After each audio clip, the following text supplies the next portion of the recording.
भ्रष्टाचार का पुलिंदा लेके जो आदमी घूमता था, उसके भ्रष्टाचार की रिपोर्ट सबके सामने है। 2000 करोड़ से ज्यादा का बताया गया है। ऐसी ही एक रिपोर्ट लेके केजरीवाल दिल्ली की राजनीति में आए थे।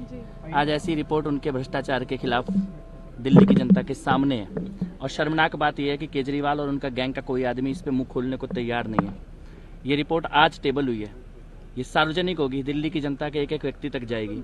और विधानसभा के अंदर जब इस पे चर्चा होगी परसों, तो इस रिपोर्ट में केजरीवाल और उसके गैंग के भ्रष्टाचार, जिस प्रकार से दिल्ली को लूटा और बर्बाद किया है, उसका एक एक सच दिल्ली की जनता देखेगी। है इसको तो कोर्ट जाति फाड़ कर फेंक देगी।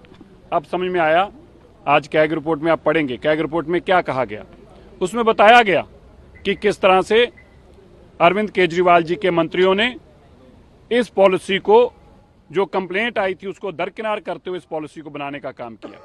कैग रिपोर्ट में यह भी सामने आया कि लगभग 4004 करोड़ रुपया, लगभग 4004 करोड़ रुपए का लॉस हुआ है रेवेन्यू को अरविंद केजरीवाल जी के इस अपने दोस्तों को शराब काम देने से। कैग रिपोर्ट में यह भी सामने आया कि 3 बड़े घरानों को, जिनका अरविंद केजरीवाल जी के साथ सीधा सरोकार था, उनके दोस्त थे, उनको 71% शराब का दिल्ली का काम दिया गया है। जब दिल्ली की मुख्यमंत्री माननीय रेखा गुप्ता जी ने विधानसभा पटल पर शराब घोटाले की सीएजी रिपोर्ट को सार्वजनिक किया है, तो इन सब भ्रष्टाचारियों के काले चेहरे सामने आ गए हैं।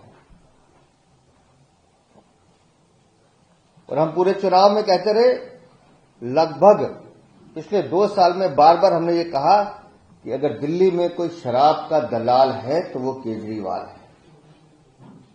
और ये रिपोर्ट बता रही है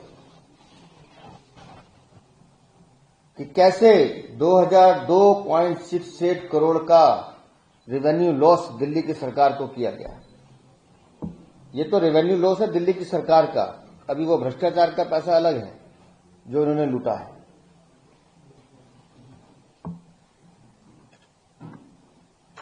सारी मर्यादाएं, सारे कानूनों का उल्लंघन करके गलत नियम बनाए गए।